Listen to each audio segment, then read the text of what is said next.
Okay. Hopefully my audio's good. Um, really hope. Tried at least to make it good. Let's see here. Just gotta organize these over here. I have very good internet now, and I don't foresee any problem streaming for the near future. Um, I played League earlier, and my ping was 6, like single digit ping. Um, and when I did a speed test, it was like 500 up, 500 down. So pretty damn good. Um, so uh, too many windows here. There we go. I was gonna go right back to the Terrence McKenna uh, documentary that I was watching last time I streamed, but uh, this is important. Oh shit! I just realized I sized all that. I'm a little bit rusty here. I sized all that stuff for the screen, but I gotta move this video over here to my main monitor because that's how we viewed it on. There we go. So Turkey Tom made a video about Mr. Girl, and I've heard basically the gist of what I've heard is that I'll probably disagree.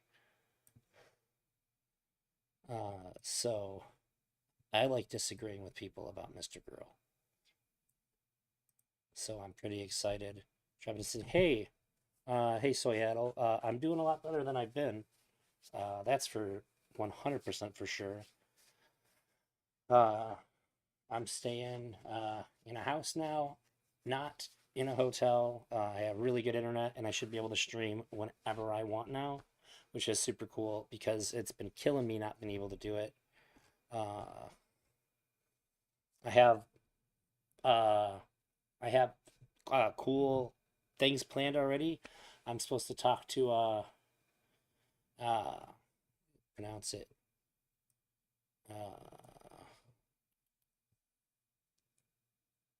Let me see. Let's slip in my mind.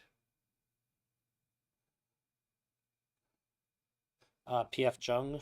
I think this week we're supposed to talk uh, about some of the stuff he talked to Destiny, some stuff about his centerism stuff, and also he had a really interesting debate with Andrew Wilson about Christianity, where they're both Christians debating it, and I wanted to talk to him about that too, um,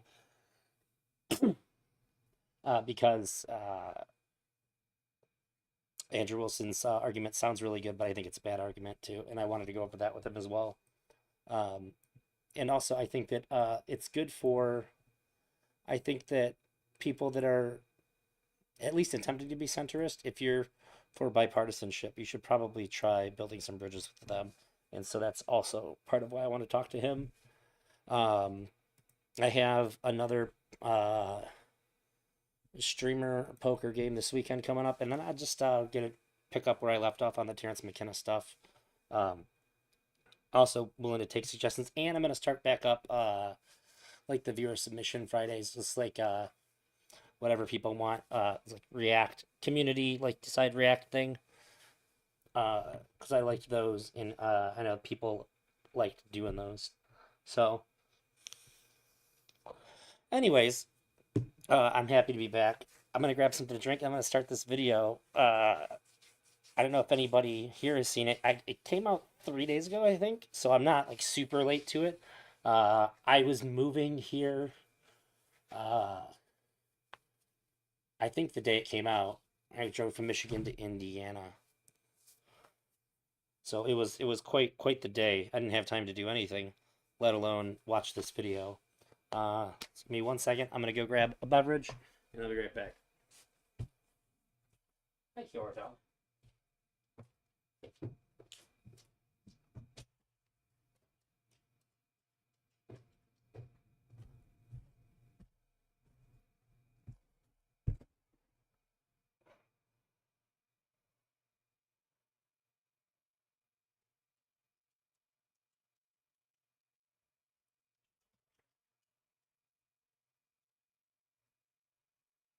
Oh, thank God. Okay. When you were working on the Mr. Girl documentary, were you aspiring to streaming then? Uh, I was streaming then. That's what got me motivated to start streaming. All right, here we go. Netflix production that was widely criticized for its That's right, I forgot the video started playing when I was setting this up. Disclaimer, this video contains themes that may be disturbing for some. Viewer discretion is advised. Hi, pup. Cuties was a Netflix production that was widely criticized for its inappropriate depictions of underage actors, to put it mildly. Amidst all of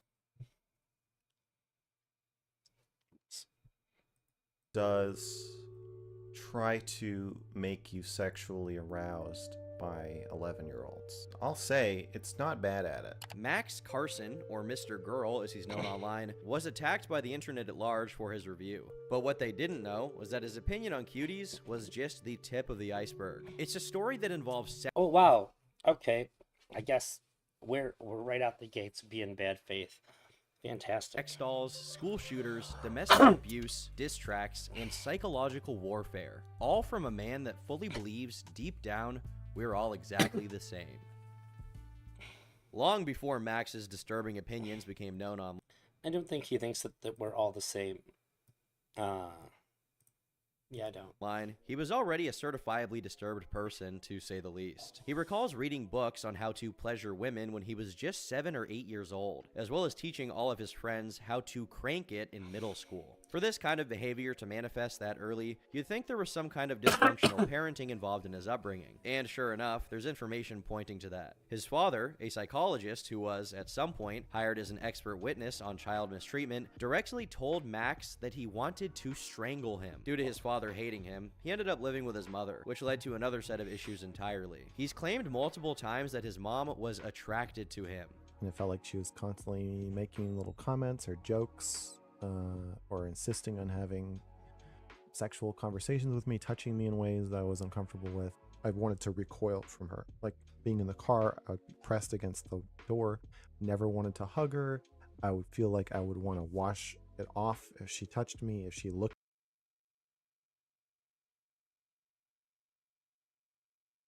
at me, just That was 5 years ago? Oh my God.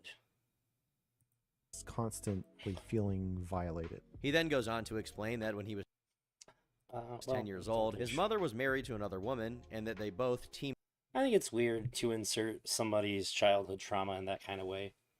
I find that to be kind of distasteful. If you want to just like touch on it and just mention it, I think it's weird to talk about his mom being like that to him, to try to like build a narrative against him, and then to use him telling it. That's weird. If you want to make that point, you can, but I think that it's distasteful and then cut to him like uncomfortably talking about it. That's pretty weird to me.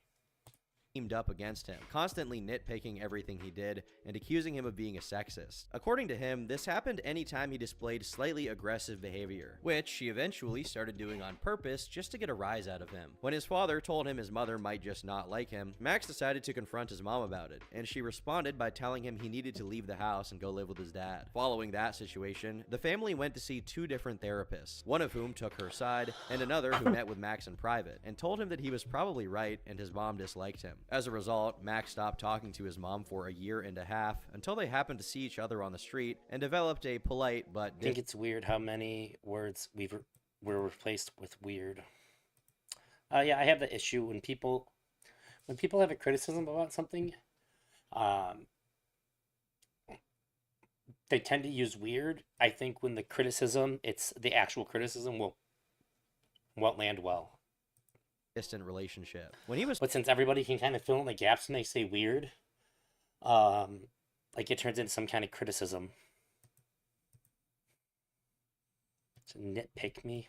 14, his mother told him that when people have intercourse, women get hurt, which gave him a strong sense of guilt. As a result, whenever he would spank the monkey while thinking about someone, he felt that he had to tell them afterwards to make it right. When he did it to people he couldn't talk to, like women in adult movies, he resorted to kissing the screen as a way to show affection toward them. This also made it so that he couldn't have a relationship for a very long time. Eventually, when Max was in college, he started having questions about himself. He suspected that his inability to have healthy relationships with women was a result of his unresolved trauma with his mother, so he decided to send her an email explaining how he felt about her since she kicked him out. She responded, saying that part of the reason she kicked him out was that she was attracted to him and afraid that she was going to act on it. When he told the rest of the family about what she'd said in an email, none of them believed it, and they all excused it as her misspeaking or simply trying to be provocative, which strongly contributed to him cutting ties with his entire family.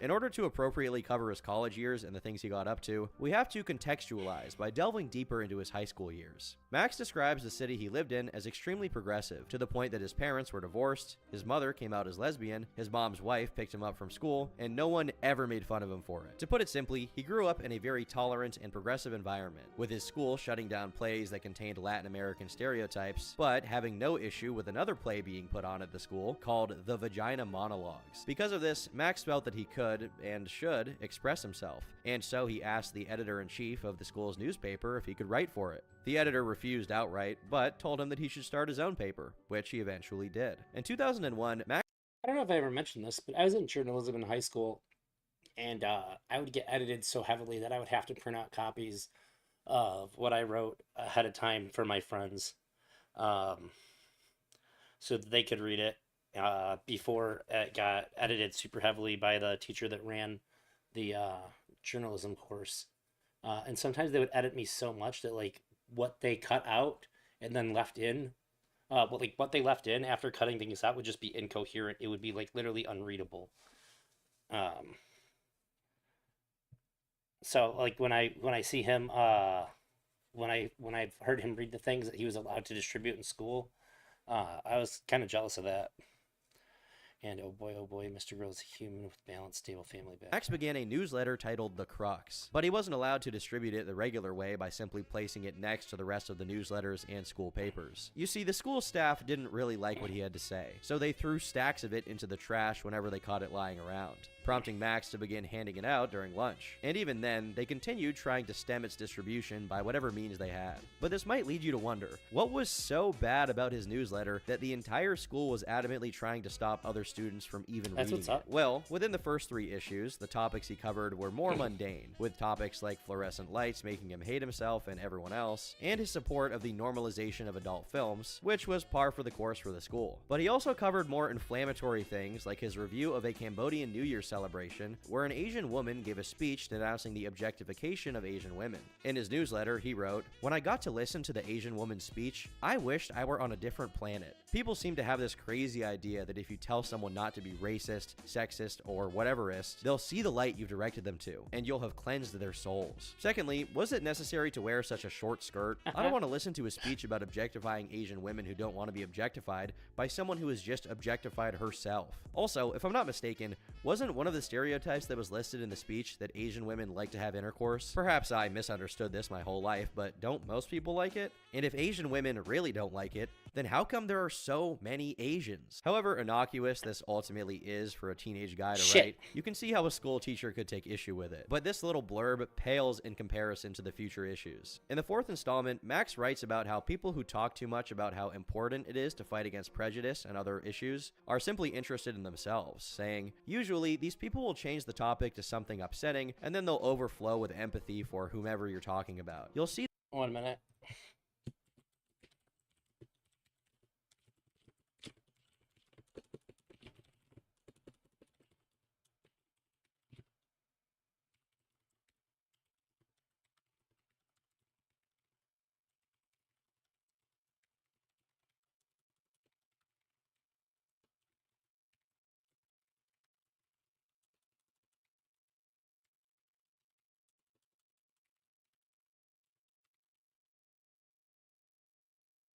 Hey, Elk. I'm responding to Mr. Girl's tweet to my tweet. I accidentally tagged him in the beginning of it, which like fucks it up and it makes it not show up on your timeline.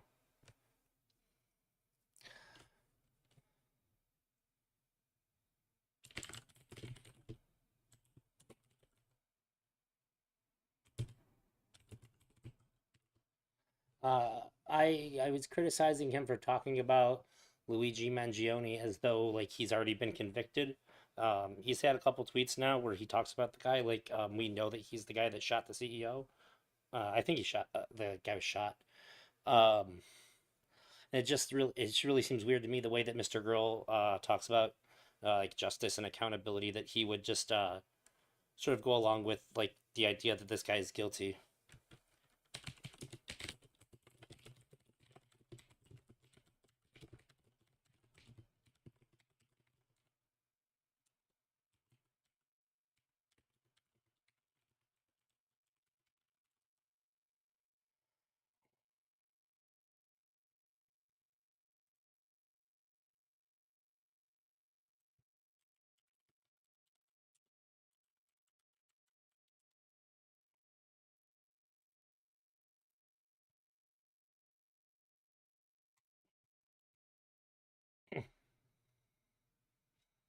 Uh, yeah, I messed up and tagged him first because no, this is my first time watching it, which is why we're doing this instead of the Terrence McKenna documentary part two.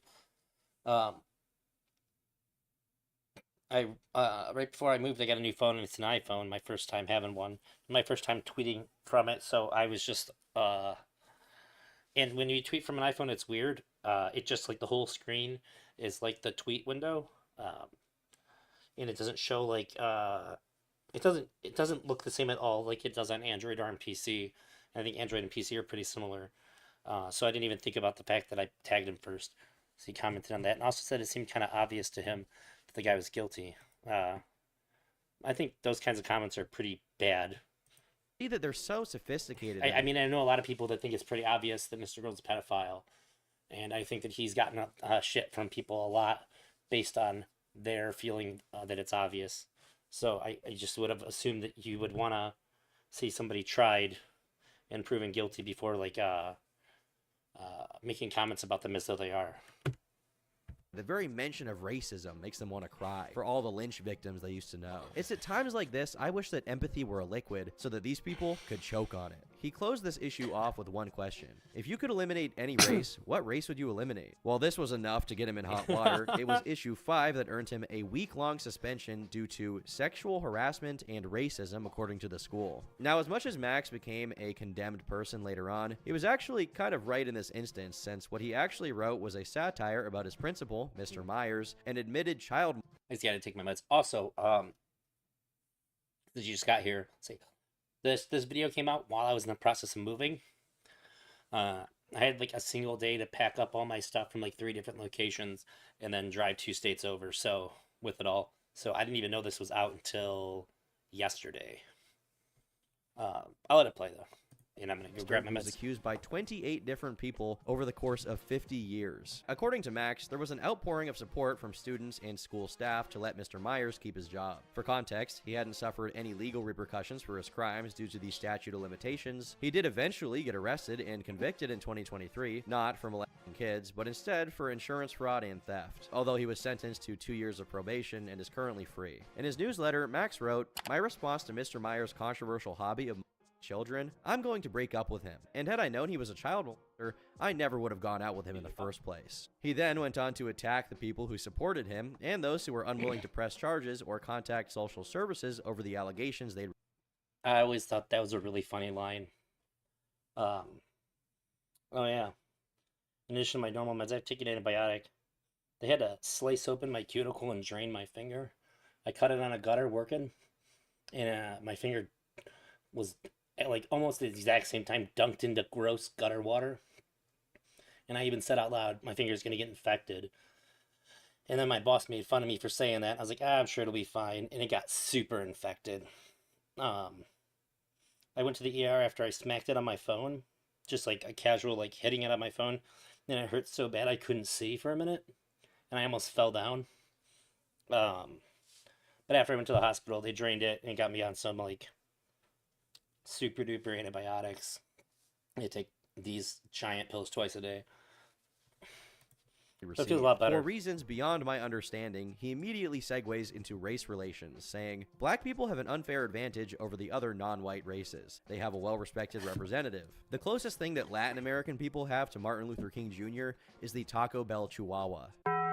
However funny that is as a statement, it was actually just a setup for him to go on another rant about the Cambodian New Year celebration, which he punctuated by saying that Cambodian elementary schools sell hand grenades for $1.50, and by complaining that his school's attempts to teach about diversity were useless. Max said the superintendent told him that his paper was an act of sexual harassment against the principal, again, the confessed predator, and then referred him to the dean of students, a very light-skinned black woman who proceeded to tell Max he couldn't know anything about racism because he was white. Additionally, Max's father was informed by the guidance counselor that some Puerto Rican students were planning to kill him when he was going home, and even after the issue was clarified and Max was exonerated of being racist, he became so scared and paranoid that he refused to use public urinals for fear of an attack. This was permanent, by the way. He claims he's still unable to use urinals to this day. The ACLU was then contacted, and once they claimed that the school was suppressing Max's freedom of speech, his suspension was lifted, and his newsletter was allowed to be properly distributed, at least for a while. A few issues later, it got him in trouble once again, this time for obscenity. And this one is more understandable since he gave a detailed description of an adult video and wrote half a page about how he was gay for his friend and suggested he wanted his friend to treat him like Mr. Myers treated underage boys. Not exactly in great taste, but still, it did fall under the umbrella of freedom of speech, and Max's suspension was once again lifted. But not before they contacted his dad and brought him into the school. The school expected he would be pretty mad at Max, but instead his father staged a protest, called the teacher a Nazi, and refused to leave the school until the police arrived. Despite how little they had in the way of success when trying to shut Max up, they continued trying, as he was suspended 2 more times in the same year, once for writing about how he whacked it, which included a tutorial for girls, by the way, and another time for writing "F you, Mom" at the end of the issue. Like the other ones, these suspensions were also lifted, and he continued to write new issues of The Crux until he graduated. Wow, Restream upgraded. Now Kick gets put onto the chat as well. I don't have to have that open anymore. That's great. Now more invested than ever in his writings. With high school done, it was time for Max to go to big boy school, and he would start off at Colorado State, during which he was able to get a position as a columnist on one of the school's papers. However, his second article there got him in a little bit of trouble because he suggested that the school have a female football team that wore bikinis while they played so that he could ogle at them, which got him fired. A couple of years later, long after he'd left the CSU, he enrolled in the University of Colorado at Boulder, where, after he was rejected by every school paper, he decided to once again start publishing his own newsletter, The Yeti, the very first issue of which began with the following passage. Hey! I have a new theory about why girls What's up, don't growling like me. It's arachnid? a bit more sophisticated than my previous attempts at explaining this phenomenon, which ran along the lines of, girls don't like me because they're stupid, or girls don't like me because they can't understand that leg humping is just my way of saying hi. While these remain valid points to consider, I think my new theory really hits the nail on the head. Girls don't like me because I make them think. This is immediately followed by Max recounting an experience he had where 2 girls he was friends with became entranced with a guy who didn't engage with them intellectually and instead talked about himself. He explained this phenomenon, saying, "In a world where women are powerless objects, it's hard to talk to me, a smart, attractive, funny, sensitive, attentive, honest guy who pushes girls to think and asks them questions that are hard to answer." The second issue was mostly about how he was scared of black people because he instinctively imagined they'd all be constantly angry over racism, and he also stated he couldn't talk to them because he couldn't understand ebonics. He juxtaposed this to make a larger I don't. Well, I mean, I guess I do know why. It's annoying that he doesn't mention that any of this is satire. If this video is going to be critical of him, I think it really hurts the case that he's trying to build by not. I mean, I guess it hurts it to people like me who are aware that he wrote satirical articles. Point about how indoctrinating kids into identifying themselves with either slaves or the slave masters due to their race was bad. But still, this was very much the same format and concept as The Crux, which is to say that it got under people's skin a lot. In the third issue was also Dude, his articles are so funny. There's he had a conversation with ouch. Shit, what's his name? Oh man, I can't remember his name. Joe? No, it wasn't Joe Lewis. He's a black guy streamer. He was also a teacher. I'm drawing a blank. Oh, it starts with an R, I think. Shit. Yeah. I can feel it being a hit piece already.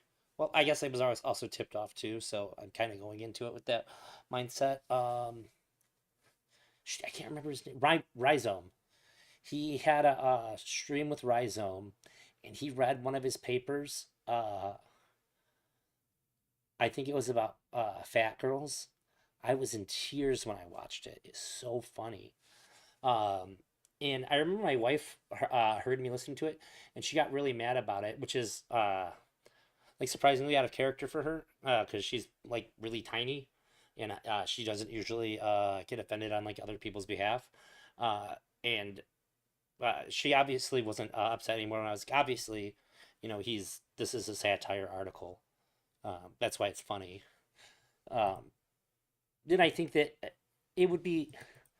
I think you'd have to be pretty dumb to not understand what he's doing with these, uh, which just makes it all the more weird that he's Pretty not going interesting. to point out. I mean, he should have already. So even if he does point out that they're satirical now, after this point, it feels a little late after kind of like painting a narrative this long without saying it. It's written as a satire about women being Oh, unable to orgasm, which got him called into the vice chancellor's office, okay. and also earned him a piece in the Colorado Daily covering his supposed sexism. Now see, too, he's just talking about this one article too.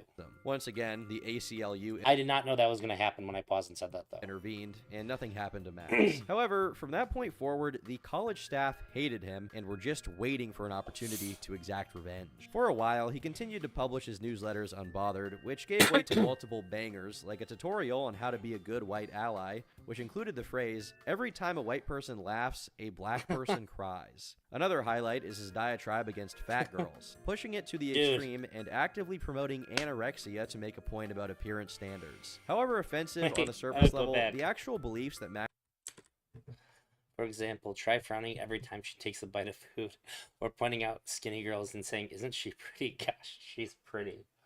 You could never just come straight out and tell your girlfriend how fat she is. If you do, her friends will probably say something stupid like, "Stop trying to make her anorexic." People talk about anorexia like it's a bad thing. They refer to it as a disease. And why? Because it has a scary alien sounding name.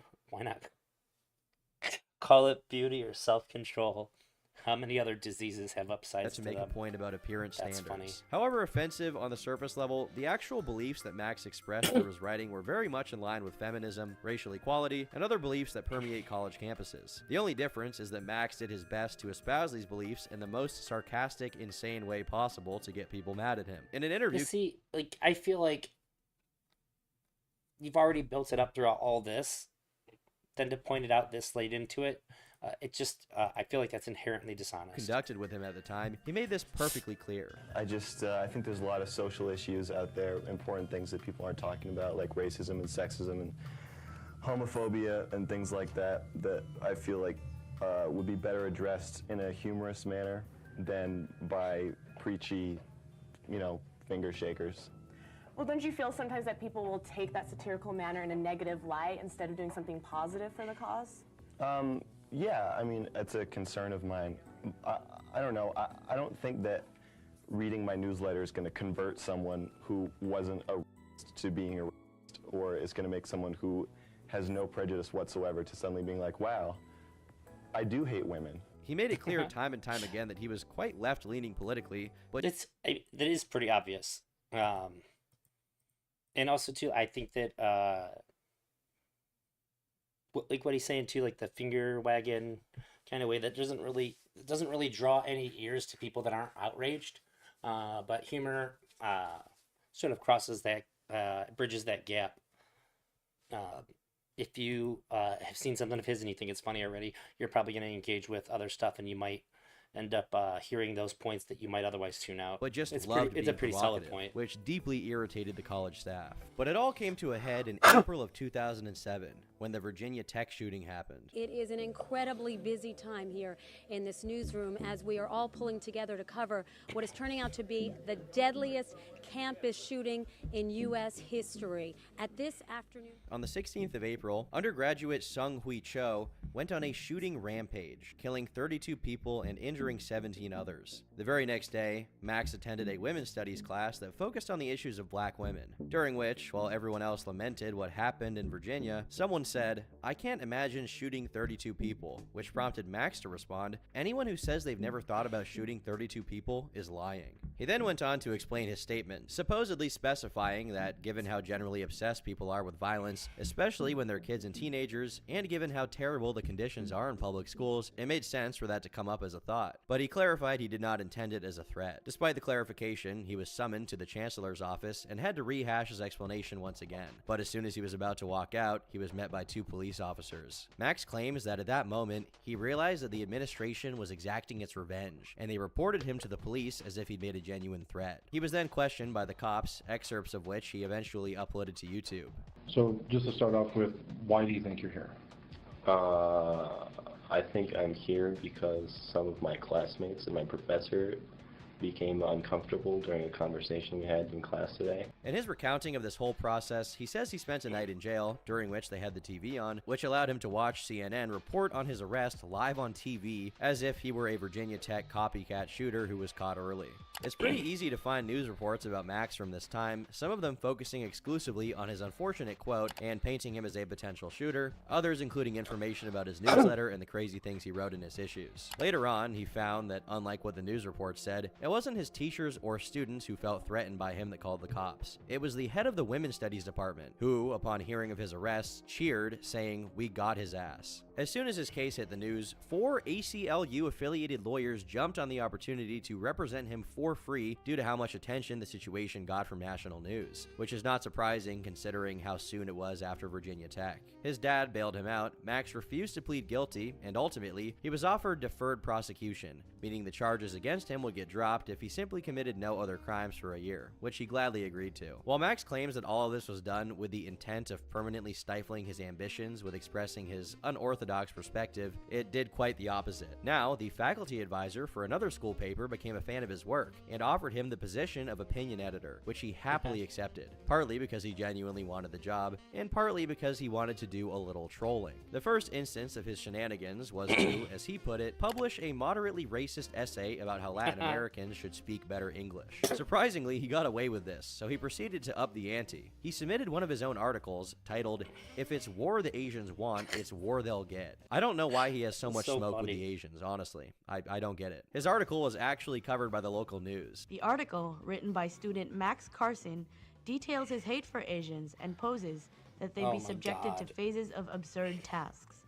For example, Phase 1 suggested catching Asians with large butterfly nets and dragging them into apartments for further phases, which include forced binge drinking, useless games, and house redecorating. This article essentially parodied the concept of immigrants integrating into another culture, but regardless, it instantly became the most read article in the paper of all time, and all of his social media platforms and email accounts were flooded with death threats from people who thought he was serious about wanting war with Asian people. The paper was shut down, and the Asian students held a protest against anti-Asian prejudice, which Max actually attended, and he took a picture with them, much to their surprise. Another writing project from this period is a blog titled Shame Lane, which is no longer The butterfly net should have been a dead giveaway to everybody. I feel like you have to want to be offended to get offended by that. longer accessible. However, we know from articles written about it that it mostly focused on topics around intercourse, as well as more candid diary entry-like windows into Max's personal life at the time.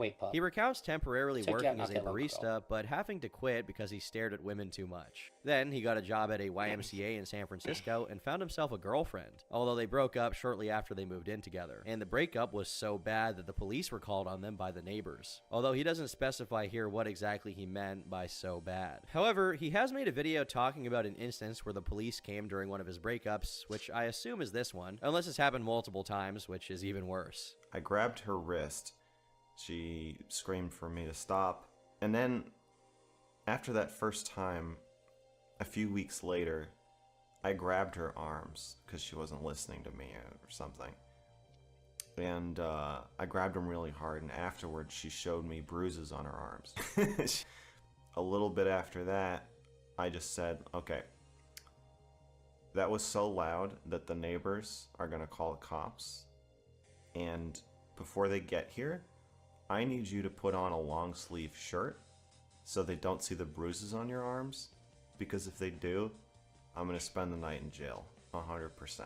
At one point, Max wrote a blog entry celebrating the number of teenage girls who friended him on Facebook, saying, "The fact that teenage girls read this doesn't turn me on. However, it does make me feel happy. I like the idea that after a long, boring day of teachers narrowing their eyes at the slightest hint of your sexuality, of teenage boys not caring, thinking about how you turn on, and of your fathers cringing at the idea of you ever having intercourse, you can come to Shame Lane and be in the company of people who accept and even encourage your sickest thoughts." That preface where he says it doesn't turn him on is doing a lot of heavy lifting here. Up until this point, Max was troubled and controversial for sure, but not to the point where he became genuinely evil. Every potentially despicable thing he wrote in his papers always had a twist to it so that it redeemed his true intentions. And Max always managed to find an audience, and based on the things he said in his newsletter, he seemingly always had friends and even girlfriends. However, during the time between his college years and the creation of his YouTube channel, something changed, and he really jumped the shark from writing things that could be misconstrued as inappropriate to actually engaging in things that don't really bode well to the average person, to say the least. For example, in 2014, he posed nude at actress Olivia Wilde's baby shower. This, in and of itself, is just weird, but he clarified in a Reddit post from a few years later that the purpose of him being naked was for the people attending the baby shower to do an anatomical drawing of him. However, in other posts in the same thread, he admits to being an exhibitionist and pervert who was, at least at the time, doing this kind of gig as a job. Worse yet is the fact that he told a story about doing it in a classroom where the female teacher started flirting with him to the point that he got an erection. He specified that this happened in front of high school kids and that he regularly posed naked for teenagers between 15 and 18 years old. In 2016, court records showed that a woman named Hannah— Wait, that's not a slight against him. If that's bad, then it's the school for having that happen. What the fuck? was married to Max and filed for divorce, though she seems to have made an effort to stay out of the spotlight insofar as Max's story, and given she's not that pivotal as a part of it, I won't go in depth here. In 2017, he started a gaming channel called mrgirl Gaming, which, as far as I know, is the first instance of that alias being used. However, that only lasted for a while, as he eventually returned to his true passion: controversial political commentary. As the anti-SJW Wow. community and BreadTube content started peaking in popularity, Max saw it as an opportunity to once again resurge as a cultural analyst. But this time around, he was less interested in being provocative in an intellectual sense, and more so in hamming it up for shock value. One of his supposedly brilliant think pieces was a half-hour-long video of him naked and cranking it, which is still up on the hub to this day. Another low light of this period was a Reddit post he made to the unpopular opinion subreddit with the title, "PDF Philia is a Spectrum, and we are all on it." With a title like that, it leaves very little to the imagination regarding what kind of things he'll be saying. Just a few lines in, he drops this gem. Everyone is from time to time attracted to minors, Bad Baby, Britney Spears, etc. Their popularity is a testament to that. I guess the glaring missing piece in his rationale here is that those people were primarily popular amongst other teenagers, but regardless, I don't think he cared too much about the details. Another thing he failed to account for here is the fact that he spent over a decade of his life knowing his mother was attracted to him, going as far as to say he felt violated by her even if she didn't act on it. Additionally, he attended a school where the principal was a certified molester. With these things in mind, it's not surprising that he thought about this stuff more than the average person, but going from that to confidently claiming every person is on the spectrum seems like he's attempting to make himself feel more normal by accusing everyone else of being like him. At one point, he said, "I also think everyone is attracted to prepubescent children from time to time." Though he reinforced multiple times that he thought acting on those urges should always be illegal, he simultaneously reminded everyone that fantasizing about it was legal. The thing about this is fantasizing about these things contributes to eventually doing them, hence people's hang-ups about it. Instead of acknowledging people's objections to his thread, he simply focused on what was legal or not, ignoring anything that undercut his point. This was just one in the unfortunately extensive list of things that heavily suggested Max was a creep. Within a year of this thread, he went from a relatively obscure edgelord to essentially front-page news on YouTube when he released a review of the movie Cuties. I'll say, it's not bad at it. For context, Cuties is a Netflix-produced movie. You know, at the time that I first watched it, I had my roommate come and watch it. He knew nothing about mrgirl, and I asked him if he thought there was anything wrong with it. And I'd say that he's pretty normie as far as people go. And he was like, "I don't see anything wrong with it." It was my best way of seeing like what somebody who has like no contact with the space whatsoever, or like anything even like remotely close to anything in the space. And it seemed like he understood the point that was being made pretty well. could tell when there was when he was like hamming it up for sarcasm or humor, and then when he wasn't. And it seems like everybody in this online space is so ready to find like the evil in everything.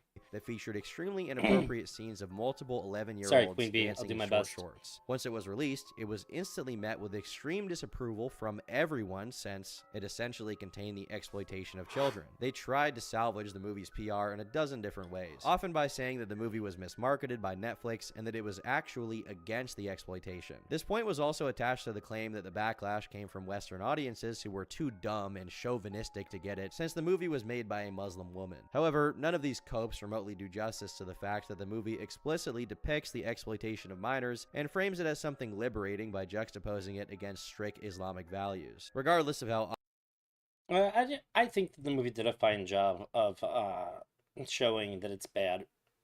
All that being said, I didn't think that it was a great movie. I thought it was kind of boring, but yeah, I think people got worked up on that. It's just based off of other people being worked up about it. I remember when it first came out too, and I seen a bunch of stuff on Facebook about it. I had just like I didn't watch it, but I looked into it and saw that it was in fact like against it, and it was crazy how many people were like being super loud and taking up a lot of space on my Facebook feed, bitching and moaning about it when they really didn't have any idea about the plot of the movie obviously at all. terrible this was, some YouTube pseudo-intellectuals decided to make it their hill to die on. One of them was Sneeko, someone I've covered in another video. This is one of the movies that's going to age well. Oh, no. You see, the child, it was just a goof. It was just for laughs, you know? Why aren't you laughing? And once he saw this commotion taking place, Max decided it was a prime opportunity for him to give his 2 cents. In his video about it, he made a series of statements that sounded seriously incriminating. But yeah, as far as like sexy music videos go, it's not bad. They're pretty I didn't know she was hot. gay. And you know, you can say whatever you want about me. It's not my fault. I didn't make them do that. They did that. That's the point. That's the whole point of the movie, is that you're supposed to be sitting there thinking, look at the blonde one. You're supposed to be sitting there holding these two thoughts in your head, and one that these are kids, and the other that they're hot. In another video of his from the same time, he planned to record himself cranking it to the movie, but didn't because his editor wouldn't edit it. As you can probably imagine. I don't think people complaining about the movie or Mr. Girl's review saw the movie. Agreed. That's quite a while ago, and I don't know how many people watched the stream that were there at the time, but I actually I didn't stream the movie because I didn't want to get I didn't want to get copyright struck, but I had a watch party of cuties in my Discord, and I live streamed myself watching it with a heart rate monitor on. And the only time my heart rate spiked was there was like an adult woman's ass like right in the center of the screen, and it spiked up a little bit. So I did end up at the end disagreeing with Mr. I thought that just based on everything that he has said about it, that it was going to be I guess a little bit more provoking than it ended up being. I didn't think that like none of the dancing or anything stirred anything at all. I thought that it was possible, like just even like the anxiety of it would like maybe make my heart rate go up or something, and nothing. Imagine this really did not go well whatsoever. In September 2020, Moist Critical covered the controversy surrounding the movie. I guess I half expected like you said to be like have anxiety during the dancing or something, and then I have people like memeing on me or something about it, but like it was pretty tame. After having thoroughly denounced it, he addressed Mr. Girl's video on it, highlighting how downright creepy his take on it was. That's the message that people are walking away from the movie with. Pedophiles with the biggest smile on their face, pumping their fists in the air. Thanks, Netflix. Just no genital cuff. What's it called? I looked into it too. A phlegmometer or something. There is a thing. They weren't easy to get. Did you guys disagree with this point that they were trying to make the girl? No, I definitely think that they were trying to make the girls hot in it. I think that was the attempt. I think that what he's saying is true, that you're supposed to like there's this juxtaposition of them just like acting and being like little kids, and then them acting and being like doing things like they're adults.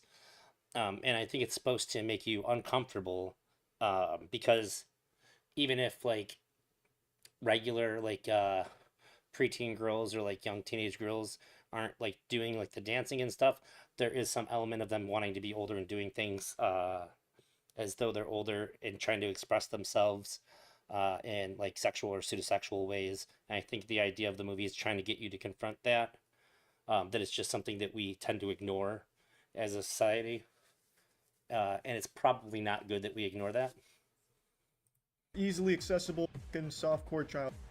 It's unbelievable. You can't I remember a talking head about the Unabomber manifesto. can't defend this movie, and if you're defending this movie, you haven't seen it, and if you have seen it and are defending it, you might be a pedophile. It's as simple as that. Sure. Though Max's video was already getting some traction on its own, critical's mention of him sent it into the stratosphere, turning him into the object of hundreds of thousands of people's hatred overnight. And like any lolcow worth his salt, he instantly got an invitation from Ethan Ralph to the kill stream to reiterate and clarify his thoughts on the movie. Surprisingly, this actually got him to slightly walk back his stance, as it appears Andy Worski informed him that 5,000 girls auditioned for the kids' parts, meaning whoever did the movie's casting watched 5,000 kids dance in order to That's pick pretty who would be in wild. it. This was shocking enough that Max decided that Netflix should probably take down the movie. However, dozens of posts of his solidify that he still thought it was a good movie, and there was nothing wrong with him having enjoyed watching it or even feeling arousal from it. Soon after, he got his own thread on Kiwi Farms, prompting him to state that neo-Nazis were doxing him, which eventually progressed to him saying that the 5,000 people who negatively commented on his video were also all Nazis. Ultimately, he never fully retracted his statements about the movie or changed his mind about its contents. Instead, he capitalized on his infamy as much as he could by trying his best to get the attention of pundits like Steven Crowder. And after seeing what's happening with Vox getting Steven Crowder's channel demonetized,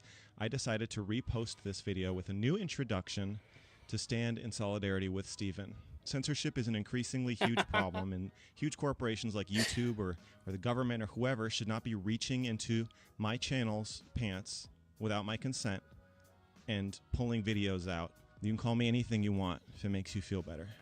You can spit on me. You can spit in my mouth. You can pull my hair. Oh. You know, whatever you need to do. I'll have to cover a lot of this up with editing, but if you didn't realize what he did there, he took all of his clothes off between the shots. I guess to make fun of Steven Crowder for being homophobic or something. 1 month later, Max came back with a video covering all the controversies. A friend of mine is reading the Unabomber manifesto, so I just started watching book on tape YouTube video of it. Interesting.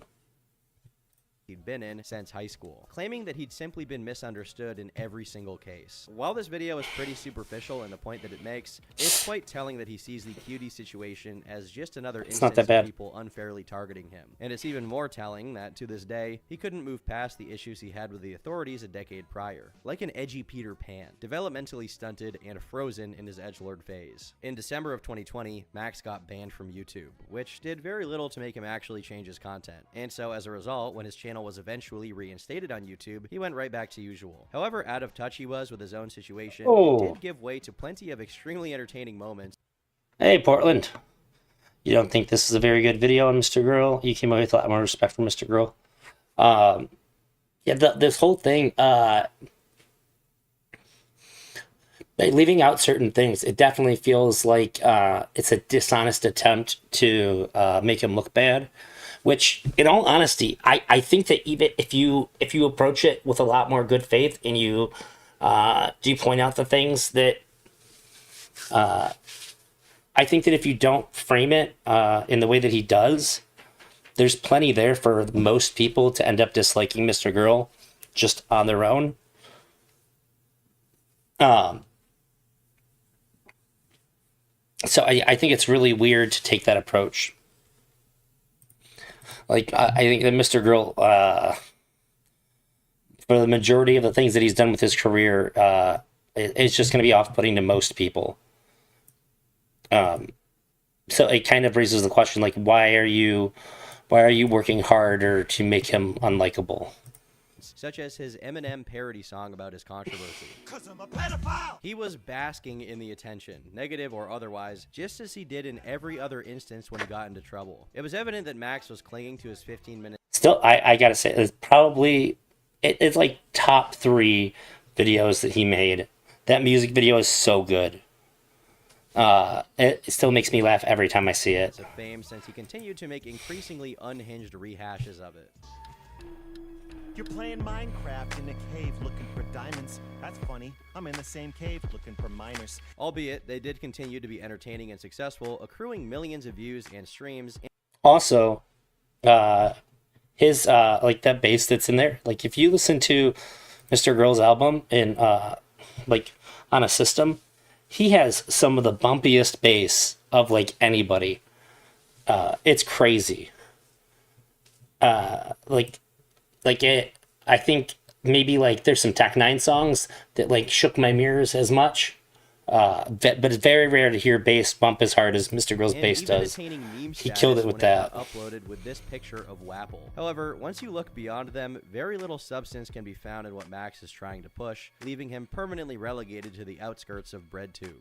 And make no mistake, they all hate him. Can't even play hopscotch without popping a rager. He was banned 2 more times, once for uploading a video that had Pornhub in the title, and another time for featuring a clip from a movie that depicted explicit violence, although his channel did come back in both cases. The last ban was a result of a mass flagging campaign from followers of Nick Fuentes after a series of debates between Max and Destiny about the latter's association with Nick, whom Max called a white supremacist. Throughout 2021 and 2022, Destiny and Max grew closer, which isn't surprising since in many ways they mirrored each other. Both were extremely invested in discussing controversial topics, even if it made them look bad to outsiders. Both found themselves in very left-leaning circles, despite retaining views that could be seen as offensive by that demographic. And lastly, both got into controversy over statements made on the topic of pedophilia. Oh, so I don't think any sort of mental illness should be demonized. The demonization of pedophiles in society is an incredibly negative thing, I would think.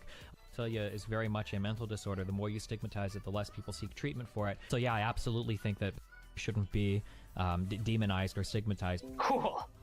Yeah. All in all, they were a match made in heaven, and to some extent, their audiences recognized it. Unlike most people Destiny debated, Mr. Girl was the one person who... I've said it before and I'll say it again. It was the best. It was peak Twitch poll content. And I still see people in Destiny's chat saying they miss Mr. Girl. Then their audiences recognized it. Unlike most people Destiny debated, Mr. Girl was the one person who shared his commitment to entertaining whatever opinions for the sake of argument. Whether that was a good thing or not, his audience definitely enjoyed watching it, to the point that whenever Mr. Girl got banned or suspended from a platform, many prominent figures in Destiny's fanbase ran to his rescue, defending him from ludicrous accusations and advocating for him to be reinstated. By all intents and purposes, Destiny was definitely responsible for giving Max a second wind to an online...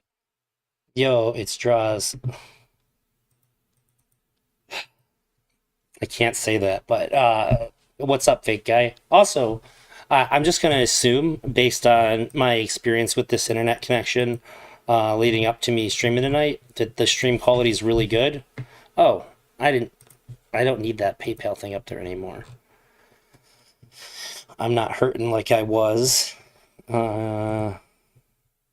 You still feel free to donate to it if you really, really want to, but I'm not. It's definitely not in the position that I was before. I have a roof over my head, and I'm not. Things are a lot better. But nice to see you, fake guy. Also, it's your fault. I binged like a bunch of Matan stuff. It was very good. And also, just since I'm paused here, I also have been super hardcore binging Rick Glassman's podcast. I fucking love that guy. Career that had been debilitated by suspension after suspension. For a brief period, this surge in popularity yielded a lot of golden moments. I will slather diarrhea all over my face. Children are slaves. Don't you think the country would be a better place if we took every disabled person and just killed them all? No. I would hit my wife and then not apologize. These weren't just of a funny variety either, as Max often succeeded in getting under people's skin and extracting unusual reactions from them, seemingly without even trying. Left the door open and wide enough for you? You want to knock the whole wall down to make room? I know you did, Saxon. Mad you are? But as it turned out, giving Max this second wind was a major mistake. That Ayla conversation is definitely like top 5. That was so good. I really like that one. His audience. As previously mentioned and reiterated by Destiny himself, the last ban Max suffered was on account of a mass flagging campaign coming from groypers. The thing is, these groypers only came into contact with Max because he started arguing with them over Destiny streams with Nick Fuentes. This, in turn, was recontextualized by Max as if his deplatforming was the fault of Destiny and his community. He proceeded That's to not go to war true. with Destiny's subreddit, to the point where he couldn't sleep. That's outright untrue. You found Nick Glassman on Red Bar. He just did funny Glassman clip segment on YouTube. It's on YouTube now, dude. Even not just the humor, which Rick Glassman is extremely funny. He's such a genuinely good person. I'm a really big fan of his, both as a person and as a comedian. His podcast is phenomenal.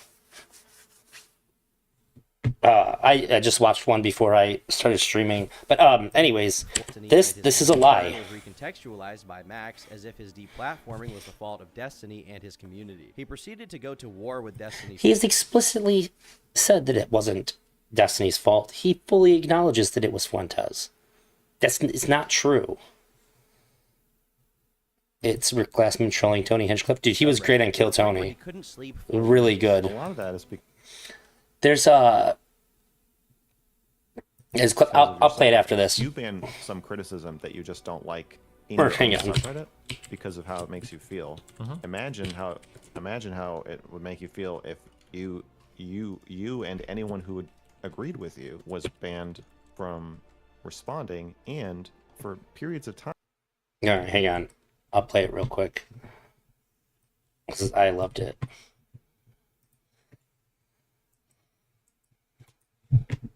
Dude, this absolutely killed me. What does your wife do? She's a photographer too. Wow, you guys just go around capturing other people thriving. Yeah. Does anyone They ever pay take me. pictures of you guys? Not really, actually. That's a mistake. Right, there Well, we go. It's about to change No, it ain't. right fuck now. yeah, dude. Oh, it's us. Whoa, fuck. Touche.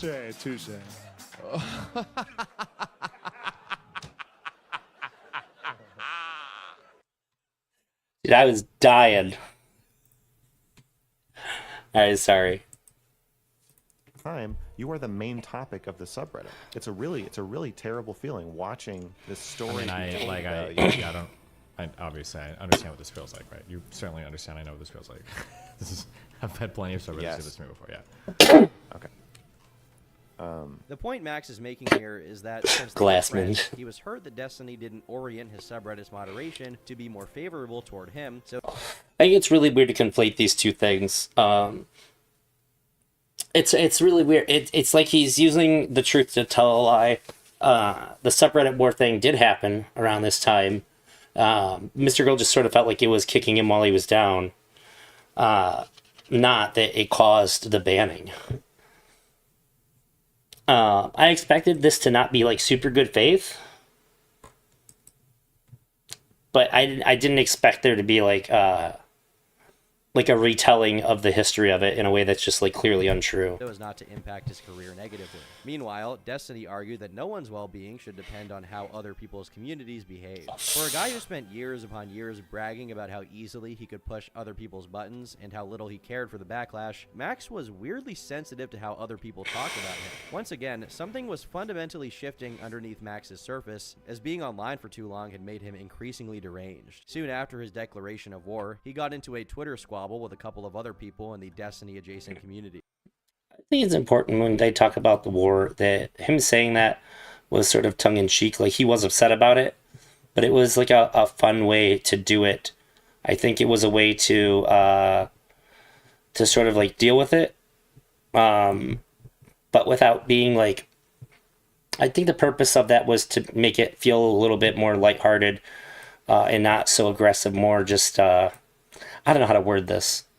Like, he was clearly really upset and he was trying to get things to change, but I think that framing it as the war let him express it in a more like like loose, and I think it just sort of let him talk about it without him having to be like super aggressive about it. The reason Even why- though it gets taken as like even more aggressive because of the word choice, but I thought it was funny. I played into it myself. They got mad at him for starting his stream with his pants hanging too low, which they said exposed his hair, not the hair on his head. As much as it's a goofball move to get up in arms about this, there was already momentum and friction between him and the rest of Destiny's orbiters, meaning this just Is he not going to say that that was? burning between. Is he not going to say that that was like he was like totally exonerated of that? That should have happened immediately upon bringing it up. And the rest of the Destiny extended universe. His next brilliant move was to do an hour-and-a-half long stream. Oh, he just moved right past it. That's fucked. That's really fucked.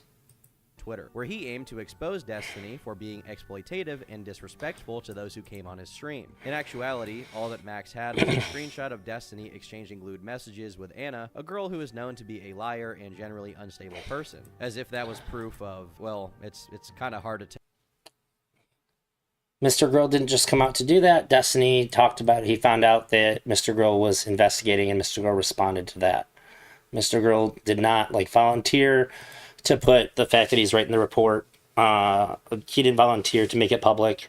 It was made public for him, and he responded to it.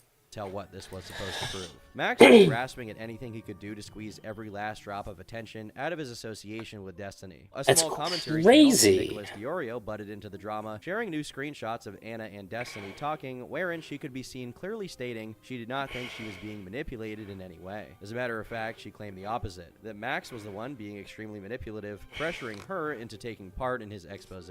When responding to Nick, Max claimed he only ever said that they were exchanging lewd messages and nothing more, right before he once again claimed that Destiny exploited her. This wasn't an expose as much as a straightforward smear attempt that failed to launch since Max didn't really have anything. Still, despite his one and only potential witness coming out and claiming the exact opposite of what he was alleging, Max didn't give up. If anything, this made him even more staunch in his battle. His usual apathetic affect gave way to a bitter and resentful tone, and he became unable to talk about anything besides this drama. And his tactics got increasingly shady, from blaming Destiny for his community's actions, to contacting past girlfriends of Destiny from over 7 years prior to see if they had anything scathing to say, only to come up with nothing. If anything, doing this called into question his own history with women, which is checkered to say the least. Wow, what a very bizarre framing of the Destiny Mr. report. Girl released a video titled "You're My Real Doll," in which he talks to his girlfriend, Shaylin, about something he did that upset her. Okay, so you've been pretty upset with me for the last few days. Because I said that you were my sex doll. In this extremely bizarre setting, Shaylin goes on to explain that he jumped into bed with her and said she was his doll, and when she objected to it, he insisted, which made her feel uncomfortable, and like she couldn't have any boundaries. For context, this interview took place after Max bought a human-sized doll to experiment buy it. how that could potentially change the dynamics of his relationship with Shaylin. Max is laughing as she goes over the situation, and though Shaylin does smile, it's very stilted and awkward. He then explains his perspective on it. The implication is that I don't get to have any boundaries or set any limits. It's not that you don't get to have any limits, it's that there's a limit to your limits. Well, yeah. Come here, bud. You have to have sex with me. So you can have boundaries. To a point. You can say no a certain number of times. From watching a lot of other Mr. Girl videos, it's possible to pick up that he's subtly framing the things he says as humorous by deliberately being over the top and creepy. However, as the video goes on, it becomes clear that he is completely serious. You have to get me off. Yeah, and that's fine, but No, you have to. I know. Okay. But I just think that the implication of it is scary. Well, sex dolls get. They don't have any choice. They have no autonomy. That's what I'm they saying. just lie there. Okay. I prefer it when you just lie there. Since you get upset when I tell you to just lie there and not move. And a doll's gonna do that anyway. It would be interesting to see what it's like for me to just the doll. because the doll always does what I want it to do. Whatever aspects of this discussion that initially seem playful, like him cursing at her or telling her to shut up, begin showing themselves as not playful, but with intent. After minutes of Max repeatedly prodding her and insulting her, Shaylin begins reacting because of the implication. You're gonna put this in a video, and I feel uncomfortable because I am already in a very uncomfortable position of like not wanting people to their relationship is abusive, but you're like berating me about asking you a question about you asking me to agree to sex on a regular basis and be a sex doll. I don't want to do this. I am quitting the interview, and I do not want any of this to be in the video. What do you mean by pushing your boundaries? It's not pushing your boundaries to ask you for something sexual. That's not pushing. It's true. Asking me for something sexual on camera is pushing my boundaries. If I had known you were going to do that, I probably would have addressed that before we got on camera, but I didn't know you were gonna do that. The video ends with her breaking down in tears and cutting the conversation short. The way you make people think I'm abusive without saying the word abusive or by doing anything explicit. It's a very subtle throwing under the bus, but it's happening, and I know it's happening. I can't listen to you. I need to take a break. Okay, do you want to play Smash? No, I just want to be alone. Okay.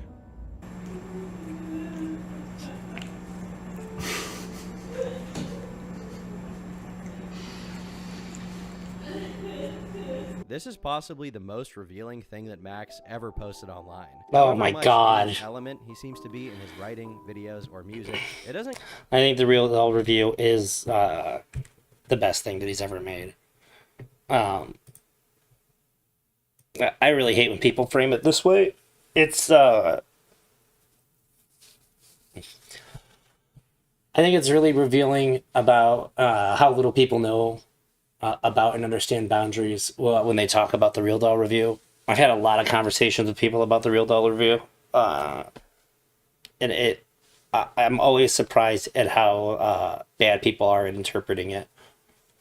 Come close to painting as full a picture of who he actually is as when he's arguing with Shaylin, and that picture looks grim. Interestingly enough, they both acknowledge that the way the conversation is going makes him look like an emotional manipulator. Coincidentally, in an article on his Little Shame Lane blog from 2011, which was also an adult toy review, Max wrote this: Hannah's mom freaked out. After reading my entire blog, she brought it to a battered women's shelter, where the workers looked over it and told her I am textbook abusive. Then she called all of Hannah's friends and told them to help her make Hannah break up with me. But enough about Hannah's mom.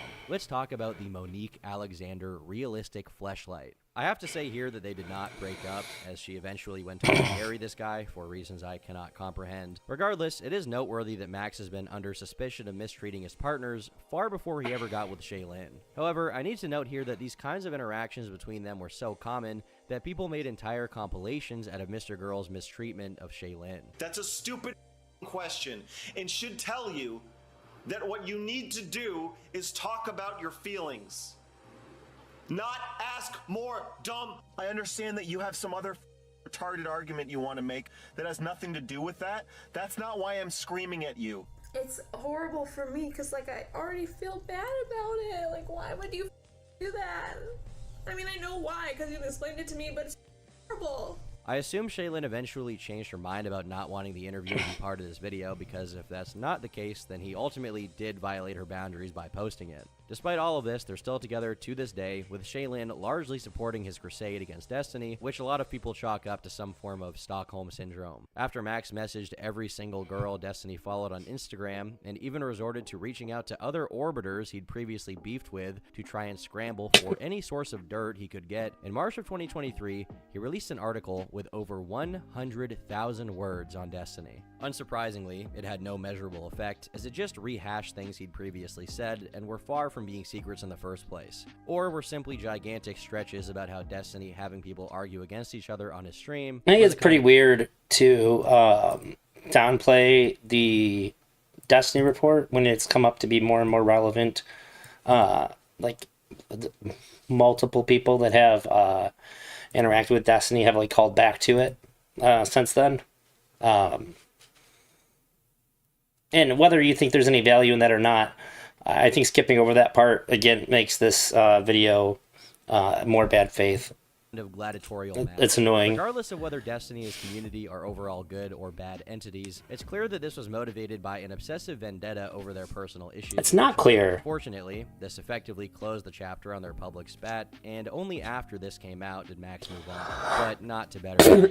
In the same month as his article came out, Max was interviewed about his latest online activity, and the topic of his ex-wife was brought up. Specifically, he was asked about having posted nude images of his ex-wife, Hannah, online, in the context of whether that constituted revenge or not, which he had a very tough time answering. Given that they're now divorced, I'm not so sure she's okay with it, but then again, not that much is known about their relationship. Now that his war effort against Destiny had reached its uneventful end, Max could go back to talking about what he really finds interesting. In August of 2023, he posted an article titled, "People Shouldn't Go to Jail for Looking at CP." In it, he says, "I enjoy cranking it to Cardi B music videos, cartoons about and stories about men being violated by their mothers. I also used to watch real adult films, but 6 months ago, I stopped. I believe the financial incentives and pressures involved in it make it so the performers can't truly consent. I say this as someone who has been in front of the camera a few times myself. If we get universal basic income someday, and I know the performers are not choosing between homelessness or butt stuff, I'll start watching real stuff again. I do wonder though, if I were a PDF file, would I look at CP? Oh yeah. I wouldn't be able to stop myself, partly because I'd have no other outlet for my urges, but also because merely looking at CP is ultimately a victimless crime. This may seem like just another thought experiment, but to Max, this isn't a hypothetical whatsoever, as his participation in this stream heavily suggests. Have you ever looked at...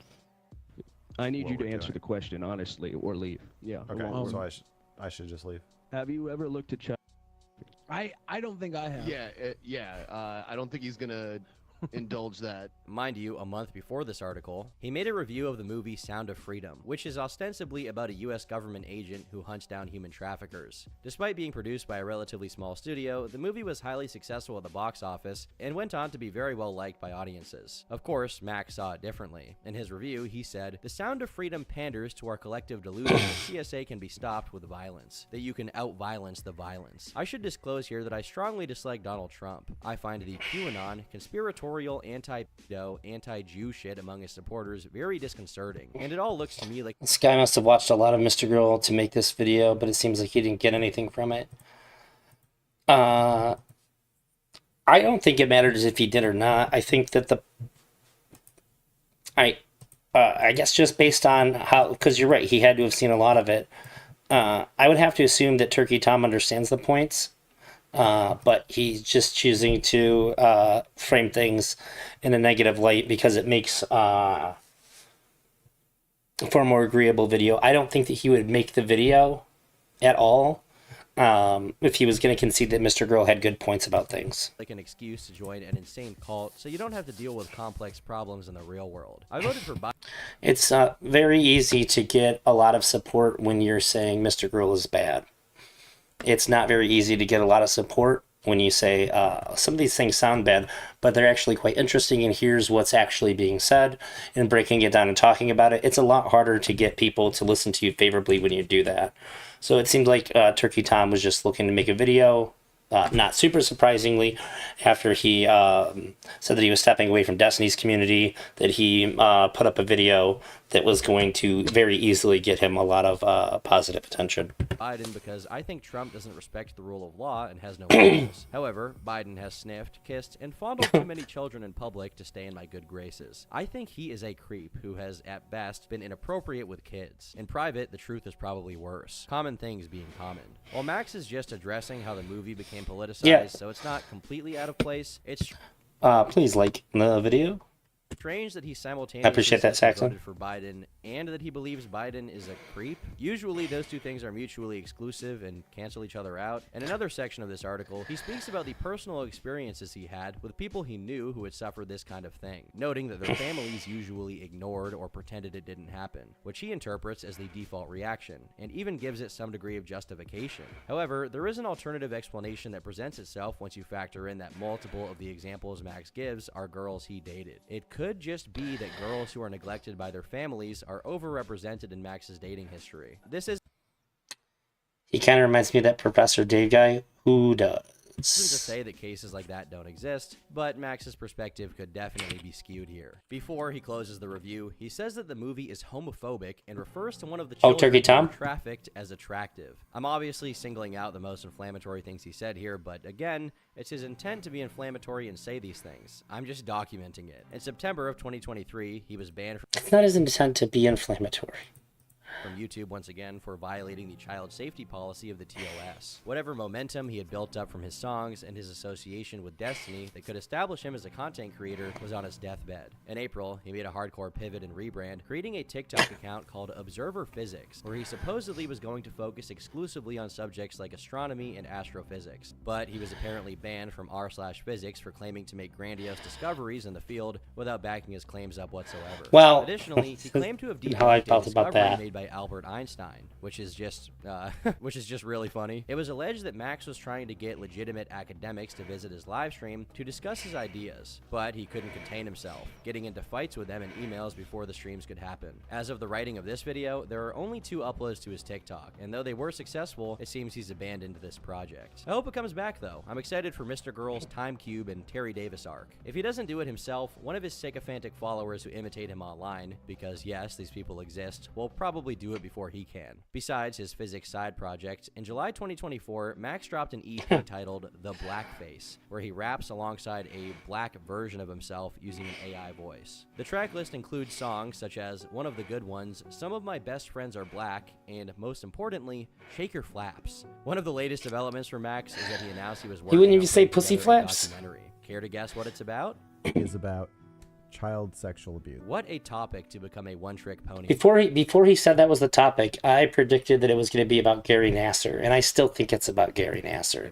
Also, when Did you agree with our physics ban? I don't. I understand why, but I think that it's really bad when somebody. So this is what I said about it too.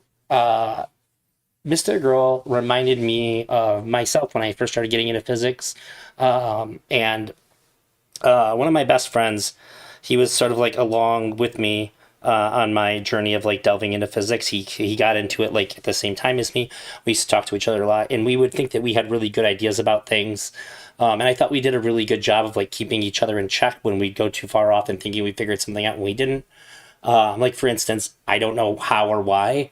My friend is still, I would say to this day, one of the smartest people I've ever met in my life. It's crazy how smart he is. But he got in his head that maybe sound moves just as fast as light, but we don't have the tools to detect it. And I argued with him for like 3 or 4 days about it before it finally clicked for him why that couldn't possibly be true. But I think it's super easy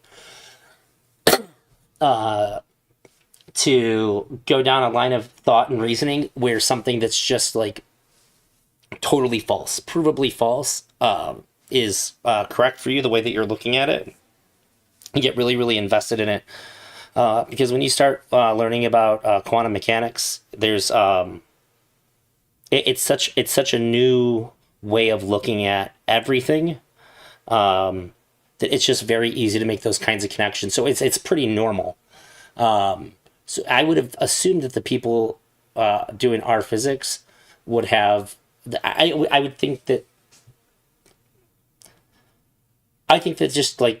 If people didn't like the post, you can take down the post. But I think it's really bad to discourage somebody that hard who's just getting into it, because I just think it's a part of the natural process of like getting into the subject.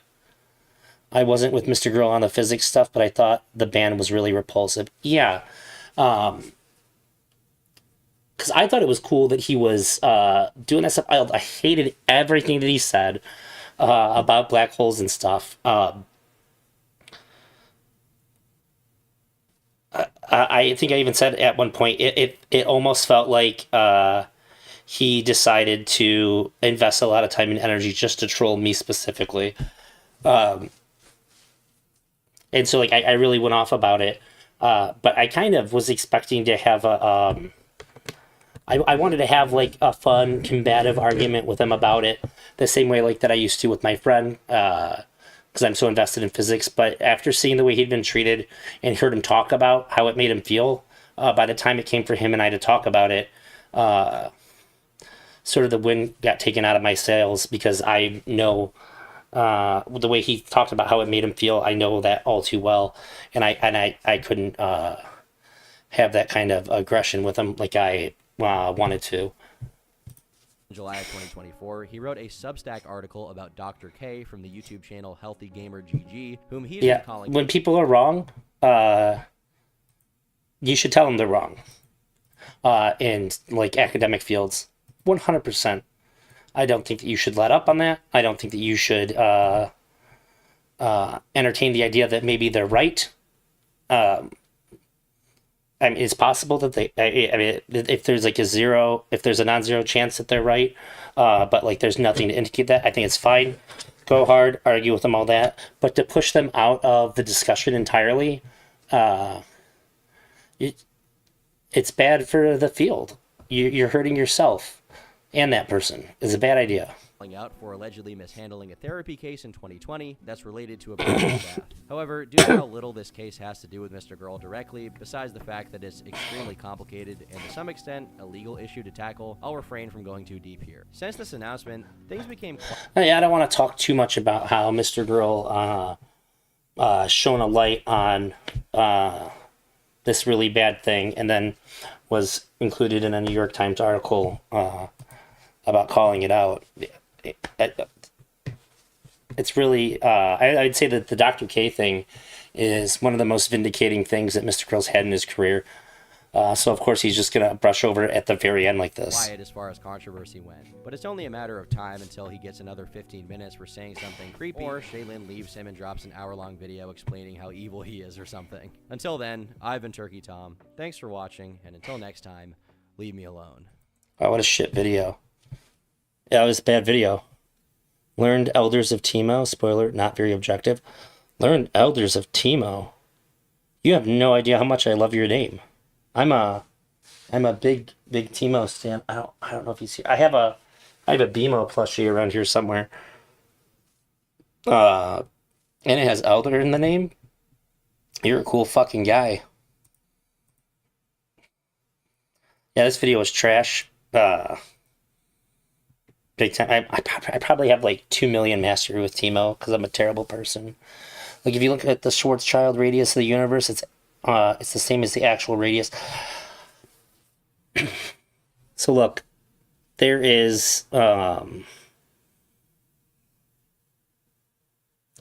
there's interesting things that can be speculated about this. Thank you. But I just want to make sure. Roots of Unity, you're the guy that donated for me to watch the Sun video, right? Double Mind GG. Did you? This is just for Elders of Teemo. Did you see that they updated his lore? And did you like the VFX update? I really like the VFX update. The updated lore, I also like. But it kind of makes me a little bit sad too. I like Teemo being like almost like a like Manchurian Candidate style like killing machine that just sort of gets activated in battle.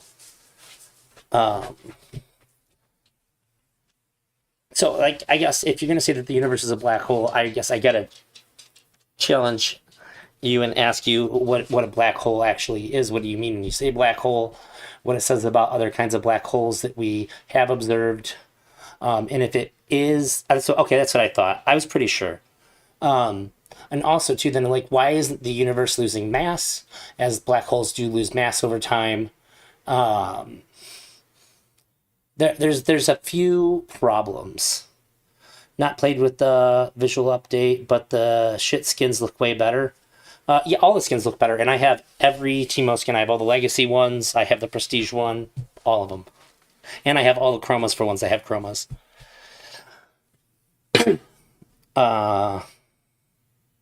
One second. I think I have something over here.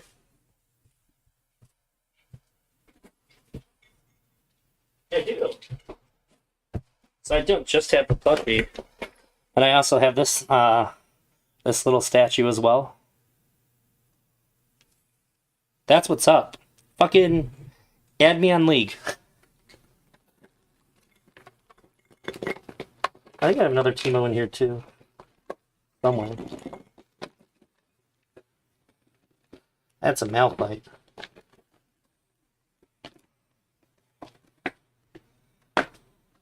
No, must be in the other thing. Yeah, I got the BMO statue, and I got a BMO plushie as well. I'm not convinced that we've observed any black holes. Okay, then that's fine. You're Aw, that's sad. Yeah, that is a bummer. I'm actually curious. I'm gonna look up what my mastery is, real quick. It's very hard to find another Teemo player because most people don't usually. I feel like most Teemo players keep it to themselves. I remember somebody friended me after a game that I played with Teemo, and they were asking me stuff about him, and about playing him and stuff. And we talked for like a little while after the game and chatting, and then I said something about work, and I was like, "What do you do for work?" They're like, "Oh, like I'm 14." I was like, "I'm gonna stop talking to this person now." I forgot that kids play this game. That was a really weird moment in gaming for me. Let's see. Oh, that's not correct. Oh, I have a 500,000 points of mastery in him. Damn. I thought for sure I had more. 520,610.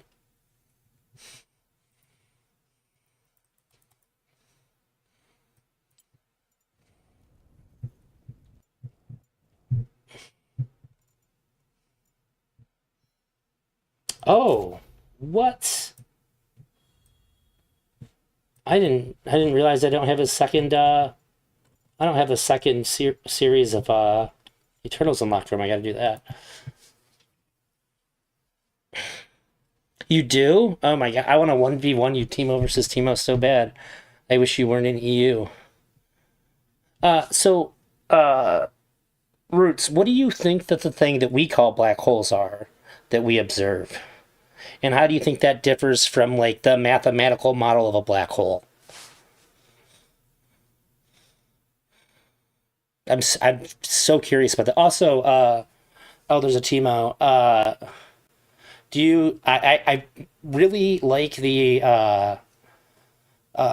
So it just depends on the lane, but every time I get away with it, I play on hit heavy attack damage Teemo. He actually makes the perfect attack damage champion because if you get like you can match people, like you outrange them, and all the attack damage stuff and on hit is so good with the blind. He basically does what every other ranged AD carry can do, but he also has a way to negate damage from himself. And also, if you build it outright with that attack damage one is that lethality and slow, you should just never get caught. Hawking radiation is slow that I don't necessarily think it would be noticeable even by the scale of the universe, especially since radiation decreases and the radius increases. If AD Critmo in bot lane, I only play him top, but with the how he's built for escape, he just is so nutty, building him like straight on hit attack damage. I don't usually go into crit though. Well, that's not true. If I'm like super far ahead, I'll bite Infinity Edge and then go crazy with that. Yeah, well, not with any item, but like you can go any path you want. Yeah, for sure. Could be neutron stars for all I know. Well,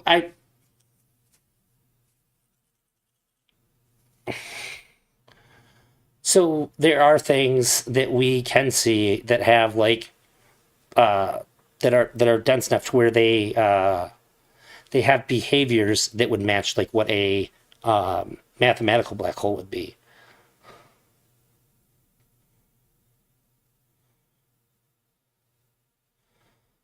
I don't think a neutron star. I don't think that sort of gravity is a feature of a neutron star. Oh shit!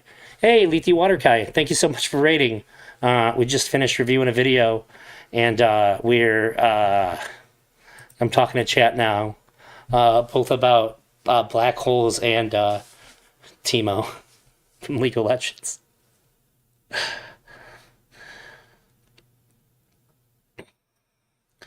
And it's starting to wind down, but I still very much appreciate the raid. Thank you guys for showing up. Also, Lethe, if you're still here, let you know I wasn't able to come on your show last time you asked me. So my internet sucked. My internet's crazy good now. I'd be happy to come on anytime you ask now.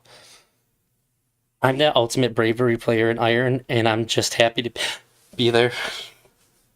That's what's up. I respect the mentality for sure. I really like there's a Teemo plays different in Wild Rift, and I think that's how he should be in the real game. He has an ability that lets him go invisible. And his E is built into his passive, which I think should be the case. All his abilities should be activatable.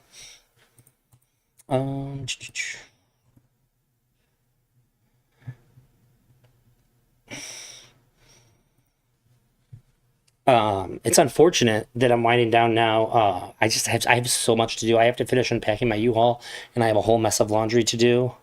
I got to do laundry so I can take a shower and change into clean clothes.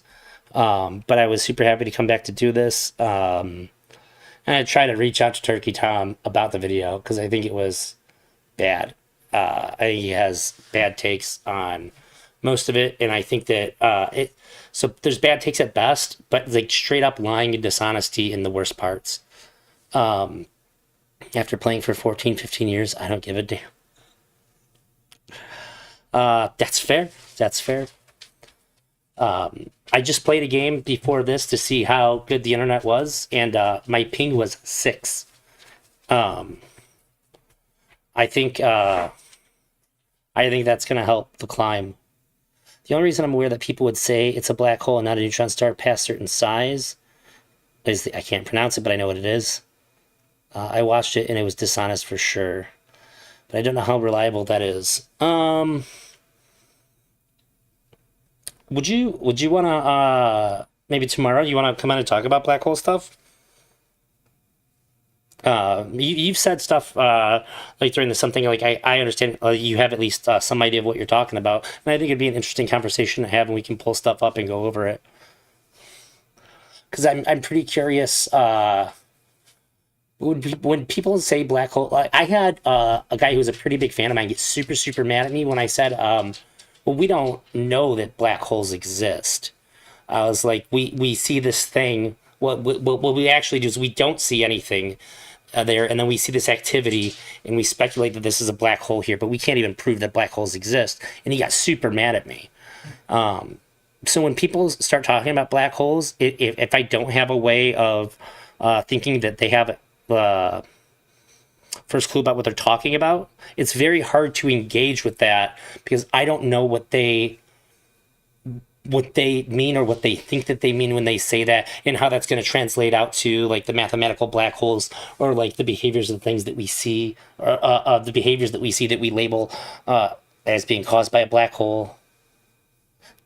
That'd be sick. I'm going to be streaming tomorrow night. If you want to come on, I think you're in the Discord. I'd be happy to have you. Very nice ping. I live near EU servers, so I've had 7 ping for a long time on a Smurf. It helped me get to Plat Emerald. Yeah, because even I noticed that even when I have like 40 ping and stuff, like there's there'll just be times where like I know I've lost games because it'll jump up at times and like I can't do anything for a minute. And getting like an early death or getting a death to the wrong character when you're in the lead can just be devastating. I've definitely lost games with that, and it's fucking maddening. You guys want to meet in the undergrad pub to talk about condensed matter physics? I don't know if you can get into postgrad, of course. Yeah, I'll try to ping it out. What's Roots? What's your name in the Discord?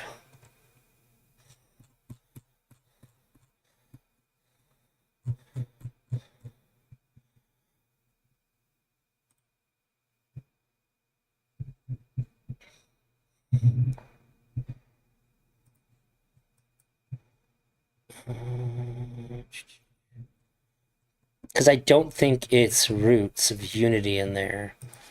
I gotta make sure that I tag you. Early pingers. 1.5 dimensions world problems.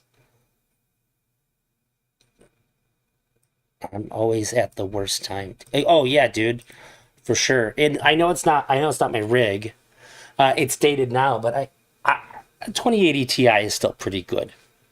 Even with the 3s and the 4000s out there, it's still a pretty good card for League. It's way above and beyond. I'm not suffering from that at all. Sub countable. Okay.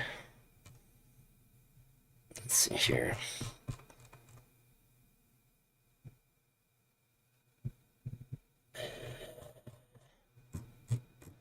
I'm gonna give you terms.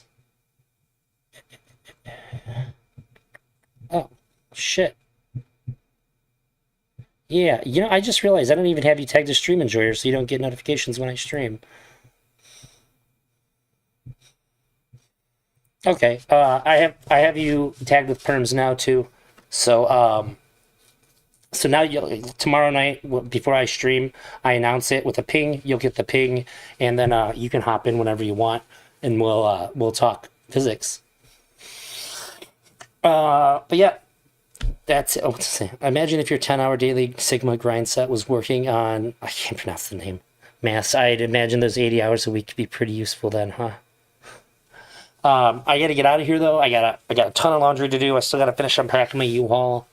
I need a shower super bad. I